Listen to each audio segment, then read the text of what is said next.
اور پھر اس کے بعد دیکھیں سورہ آل عمران کی آیت 3، اللہ فرماتا ہے نزل علیک الکتاب بالحق مصدقا لما بین یدیہ، اس نے تم پر یہ سچی کتاب اتاری، اگلی کتابوں کی تصدیق فرماتی۔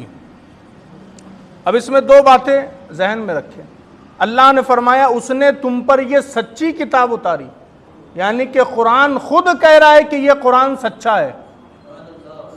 کب؟ پہلے تو یہ بات کہ یہ تم پر سچی کتاب اتاری، اور دوسری اس کی صداقت کی دلیل یہ ہے کہ مصدقا لما بین یدیہ، یہ پہلی والی کتابوں کی تصدیق کر رہی ہے، پہلے والے کتابوں کی، توریت، انجیل، زبور، یا جو صحیفے نازل ہوئے اس کی یہ تصدیق کر رہی ہے۔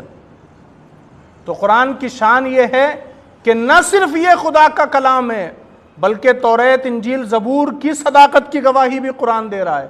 اور اگر قرآن ان کی صداقت کی گواہی نہ دے تو پھر ان کے پاس ثبوت کیا رہ جاتا ہے توریت، انجیل، زبور کے لیے؟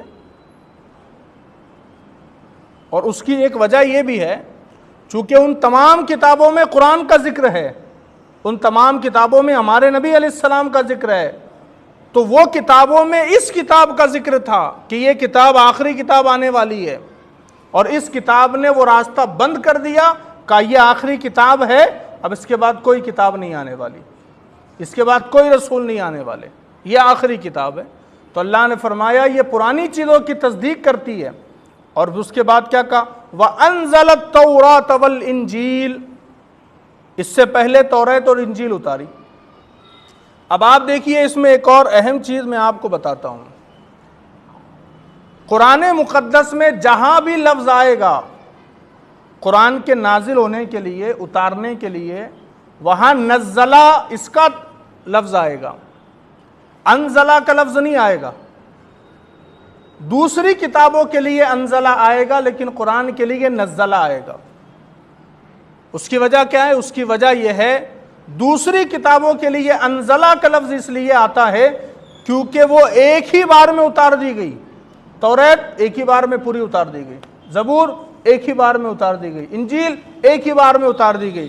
لیکن قرآن کے لیے جو نزلہ کا لفظ آتا ہے اس کی وجہ یہ قرآن تھوڑا تھوڑا اتارا گیا، ایک وقت میں نہیں بلکہ بہت سارا وقت، 23 سال کا عرصہ اس کو لگا ہے۔ تو اللہ نے جب قرآن کی بات آئی تو نزلہ کہا، اور توریت، زبور کی بات آئی تو وَأَنزَلَ التَّوْرَاةَ وَالْإِنجِيلَ۔